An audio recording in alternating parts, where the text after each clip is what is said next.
हर तरफ रात से भी भयंकर अंधेरा छा गया था। जंगल की झाड़ियों में से 4 घोड़ों की चौकड़ी की सवारी जा रही थी, जिसमें 3 दोस्त अमित, गिरीश और नीरज होते हैं। यार अमित, गिरीश, ये जंगल कितना डरावना है ना। सुना है इस जंगल में भूत पिशाच जैसी काली शक्तियों का वास है। अब चुप कर ओए, तू और तेरी घटिया बातें तू अपने पास ही रख। और नहीं तो क्या। भूत पिशाच को साधारण मत समझो, वो सच में होते हैं। इस गांव में कई सारे भूत पिशाच रहते हैं। अरे काका, ये गांव है इसीलिए ऐसा है। अब एक वीरान गांव भूतिया ही लगेगा ना। थोड़ी यहाँ पर शहर जैसी जगमगाहट होगी। हाँ गिरीश, सही कह रहा है काका। नहीं, मैंने कहा ना कि काली शक्तियां सच में होती है। तुम लोग ये मानते क्यों नहीं? काका अब आप बोर मत करो यार, और चौकड़ी चलाने पर ध्यान दो। हम इस गांव में यहाँ के ऐतिहासिक पर्यटक स्थल देखने आए हैं। तुम लोग ऐसे नहीं मानोगे। वो आदमी चौकड़ी को गांव में ले जाने की जगह एक कब्रिस्तान में ले जाता है और तीनों दोस्त डर जाते हैं। ओ तेरी, ये तो कब्रिस्तान है। काका, ये काका कहाँ चले गए? यार अभी तो यहीं पर थे काका, अभी के अभी कहाँ गायब हो गए? ये सब क्या चल रहा है अमित? मैंने कहा था ना कि इस गांव में भूतों का वास है। लगता है काका एक भूत थे। क्या? अगर ऐसी बात है तो भागो यहाँ से, ये कब्रिस्तान है। हाँ, यहाँ कब्रिस्तान में रहना खतरे से खाली नहीं। तीनों दोस्त अपनी जान बचाते हुए उस खौफनाक कब्रिस्तान से भाग रहे होते हैं। तभी अचानक से चौकड़ी उनके सामने आती है और अपने आप उनका रास्ता रोकती है। चारों घोड़े उनकी तरफ गुस्से से देखते हैं और उन चारों की आंखें अचानक से लाल हो जाती हैं। हे भगवान, इन चारों की आंखें अचानक से लाल कैसे हो गई? कहीं ये भूतिया घोड़े तो नहीं? तभी अचानक से चारों घोड़ों में से 4 आदमियों की आत्माएं निकलती हैं और उन चारों डरावनी आत्माओं को देखकर तीनों दोस्तों के रोंगटे खड़े हो जाते हैं। तुम तीनों को मरना होगा। तुम तीनों को शायद ये पता नहीं था कि गांव की पहाड़ी पर जो चौकड़ी आती है उस पर कभी सवारी नहीं करनी चाहिए, क्योंकि इस चौकड़ी के 4 घोड़े भूतिया हैं और उनमें हम चारों भूतिया भाइयों की आत्मा कैद है। ये कोई मामूली चौकड़ी नहीं है, एक चंडाल चौकड़ी है। चारों भाइयों के भूत उन तीनों पर वार करने जाते हैं। तभी अमित अपनी जान बचाते हुए वहां से भाग जाता है और झाड़ियों में छुप जाता है। वहीं वो चारों गिरीश और नीरज को मार देते हैं। नहीं, उन चारों भूतों ने मेरे दोस्त नीरज और गिरीश को मार दिया होगा। ये सब क्या हो गया? अब मैं क्या करूंगा? तभी अमित को उसकी तरफ चंडाल चौकड़ी के आने की आवाज सुनाई देती है। घोड़ों के पैरों की दौड़ सुनकर अमित की सांसें तेज हो जाती हैं और वो बहुत घबराने लगता है। ये क्या? लगता है वो चंडाल चौकड़ी मेरी तरफ ही आ रही है। कहीं उन भूतिया भाइयों ने मुझे सूंघ लिया तो? नहीं नहीं, मुझे यहाँ से दूर जाना होगा। अमित फौरन हल्के हल्के कदमों से पीठ झुकाकर उन झाड़ियों से कोसों दूर चला जाता है। तभी उसे एक सांप नजर आता है। तभी अमित फौरन पास के पेड़ पर चढ़ता है और वो उसकी डाली पर बैठकर ही रात गुजारता है। सुबह होने पर वो गांव में जाता है, जहां सरपंच पंचायत में बैठे होते हैं। वो उन्हें और गांव वालों को जाकर सब कुछ बताता है। क्या ये तुम क्या कह रहे हो?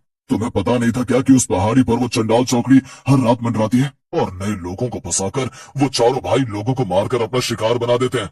नहीं सरपंच जी, मुझे और मेरे दोस्तों को ये सब नहीं पता था, लेकिन मैंने अपने दोस्तों को खो दिया। बहुत दुख हो रहा है मुझे। न जाने इस गांव में उस चंडाल चौकड़ी की दहशत कब मिटेगी। जीना दुश्वार कर रखा है उसने। हाँ भाई, सही कह रहे हो तुम। न जाने कब हम चैन की सांस लेकर जिएंगे इस गांव में। जो भी नया व्यक्ति आता है इस गांव में, या जो भी उस पहाड़ी पर जाने की भूल करता है, वो चंडाल चौकड़ी उस व्यक्ति को जिंदा नहीं छोड़ती। लेकिन भाई साहब, क्या है इस चंडाल चौकड़ी का रहस्य? कौन है वो 4 भूतिया भाई? बहुत समय पहले की बात है, इस गांव में 4 भाई रहते थे। उनके पास 4 घोड़े थे। वो अपने घोड़ों पर गांव के लोगों को सवारी दिया करते थे और इस कारण गांव के बाकी सवारी वाले जैसे बैलगाड़ी, हाथगाड़ी और अन्य सवारी वाले परेशान होने लगे, क्योंकि जिसे देखो वो बस उन 4 भाइयों के घोड़ों पर ही सवारी किया करते। जिसके बाद एक दिन जब चारों भाई अपने घोड़ों के अस्तबल में सोए होते, तभी कुछ आदमियों ने जलन और गुस्से के कारण उस अस्तबल को जला दिया और उन 4 भाइयों को मौत के मुंह में भेज दिया। और तब से उन 4 भाइयों की आत्मा उनके 4 घोड़ों में कैद हो गई और गांव में उनकी चंडाल चौकड़ी घूमने लगी और एक के बाद एक लोगों को खून के मौत देने लगी। और ये सिलसिला आज तक कायम है। आप लोगों ने कभी कुछ किया नहीं उस चंडाल चौकड़ी को खत्म करने के लिए? वो चंडाल चौकड़ी 4 भूतों की ताकत है। उसे जो भी खत्म करेगा वो अपनी जिंदगी से हाथ धो बैठेगा। क्या? हाँ, यही सकते हैं उस चंडाल चौकड़ी का। अमित को बहुत डर लगता है, इसलिए वो दिन में ही शहर की तरफ प्रस्थान कर लेता है। लेकिन शहर पहुंचकर उसे याद आता है। अरे नहीं, मैंने अपना दूसरा बैग तो गांव में ही छोड़ दिया। उसमें मेरे सारे इंपॉर्टेंट डॉक्यूमेंट्स थे। अब मैं क्या करूं? उन डॉक्यूमेंट्स के बिना तो मैं कुछ भी नहीं कर पाऊंगा। चंडाल चौकड़ी के डर के चक्कर में तो मुझे कुछ याद ही नहीं रहा। अब मैं क्या करूं? तभी अमित की बीवी नंदिनी कहती है, अमित जी, अब आपको वापस उस चंडाल चौकड़ी के गांव में जाना पड़ेगा क्या? नहीं नहीं, आप वहां मत जाइए। डॉक्यूमेंट से ज्यादा मेरे लिए आपकी जान कीमती है, और आपको कैसे पता कि वो डॉक्यूमेंट्स अब वहां हैं भी या नहीं? मुझे पता है कि वो डॉक्यूमेंट्स कहाँ हैं। जिस घर में मैं रह रहा था उस घर की अलमारी में ही रखे हैं वो। उस घर के मालिक और मालकिन बड़े ईमानदार लोग हैं। उन्होंने जरूर मेरे डॉक्यूमेंट संभाल कर रखे होंगे। लेकिन अमित जी, ठीक है, मैं भी आपके साथ चलूंगी फिर, वरना यहाँ पर आपकी चिंता करते ही मेरी जान निकल जाएगी। नंदिनी, पिछली बार जब हम उस गांव में गए थे तभी हमें चंडाल चौकड़ी के बारे में कुछ भी पता नहीं था, लेकिन इस बार मुझे सब कुछ पता है। इसलिए मैं उस पहाड़ी के रास्ते से जाऊंगा ही नहीं। फिर दूसरा रास्ता? हाँ नंदिनी, गांव में जाने के लिए दो रास्ते हैं। एक पहाड़ी से होकर जाने वाला रास्ता और एक वो दूसरा रास्ता जो पूरी तरह सुरक्षित है। तुम बिल्कुल भी चिंता मत करो। मैं दिन में जाऊंगा और दिन में ही लौट आऊंगा, ठीक है? ठीक है अमित, अपना ध्यान रखना। एक मिनट, ये लो, ये सुरक्षा कवच है। हमारे पड़ोसी उज्जैन गए थे, वहीं से लाए हैं। इसे बांध लो अपनी कलाई पर। नंदिनी अमित की कलाई पर वो सुरक्षा कवच धागा बांध देती है, और अमित अपने डॉक्यूमेंट्स गांव से लाने के लिए वापस गांव की तरफ चल पड़ता है। वो सुबह के समय गांव में जाता है और अपने डॉक्यूमेंट्स लेता है। हमने तुम्हारे डॉक्यूमेंट संभाल कर रखे थे बेटा, ये लो। Thank you so much uncle, आप सच में बहुत अच्छे हैं। अरे बेटा, तुम मेरे ही बेटे जैसे हो। जी काका, धन्यवाद, आता हूँ। हाँ बेटा, संभल कर जाना। अमित वहां से निकल जाता है। अब दोपहर के 2 बज चुके थे। चलो अच्छा है, अब मैं उस पहाड़ी वाले रास्ते से नहीं, सुरक्षित रास्ते से ही जाऊंगा। फिर 3 बजे की बस पकड़कर मैं शहर की तरफ निकल पड़ूंगा। धन्यवाद भगवान जी, अब बस सही सलामत शहर पहुंचा दीजिए मुझे। अमित उस दूसरे सुरक्षित रास्ते से जाने लगता है, लेकिन तभी उसका पैर एक भूसे पर जाता है और वो फिसल कर एक गड्ढे में जा गिरता है। अमित 1 घंटे से भी ज्यादा समय तक मदद की गुहार लगाता है, लेकिन उसकी मदद के लिए वहां पर कोई भी नहीं आता, और वो बेचारा अब 3 बजे की बस मिस कर देता है। शाम में सूरज ढल जाता है और रात का घना अंधेरा हो जाता है। तभी अचानक से अमित को गड्ढे के पास से 2 आदमियों के गुजरने की आवाज सुनाई देती है, और वो आदमी उसे रस्सी की मदद से ऊपर की तरफ खींचते हैं। तभी वो दोनों आदमी अचानक से गायब हो जाते हैं, और वहां पर सामने वो चंडाल चौकड़ी आ जाती है। नहीं, ये क्या? चंडाल चौकड़ी, मुझे मत मारो, मुझे जाने दो।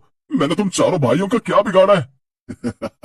उस रात तेरे दोनों दोस्त तो मर गए, लेकिन तू भागकर बच निकला। लेकिन आज तू भाग नहीं पाएगा।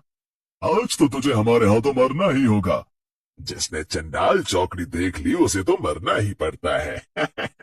लेकिन जैसे ही वो चारों भूतिया भाई अमित पर हमला करने जा रहे होते हैं, तभी उन्हें कोई दिव्य शक्ति अपनी तरफ खींचने लगती है। वो मायावी चंडाल चौकड़ी अपने आप पीछे की तरफ जाने लगती है और कब्रिस्तान पहुंचती है। अमित भी वहां जाता है और वो देखता है कि नंदिनी ने तांत्रिक से करवाए है। चंडाल चौकड़ी तांत्रिक के बिछाए जाल में फंस जाती है। क्या? नंदिनी? नंदिनी तुम? हाँ अमित, मैं जानती थी 3 बजे की बस मिस करने पर तुम जरूर किसी मुसीबत में फंसे हो, इसलिए मैंने फौरन शहर से यहाँ के पास के एयरपोर्ट तक आने वाली फ्लाइट पकड़ी और तांत्रिक जी के साथ यहाँ आ गई। जिस तंत्र से लोग बुरे काम करते हैं, आज उसी तंत्र से बुराई पर अच्छाई की जीत होगी। ये बाबा बहुत महान और सिद्ध बाबा है। तभी अचानक से चारों भाइयों की आत्मा नष्ट हो जाती है, और साथ ही वो चारों भूतिया घोड़े भी जलकर राख हो जाते हैं। नंदिनी के इस साहस के कारण उस गांव से चंडाल चौकड़ी का कहर खत्म हो जाता है, और सभी चैन से जीने लगते हैं।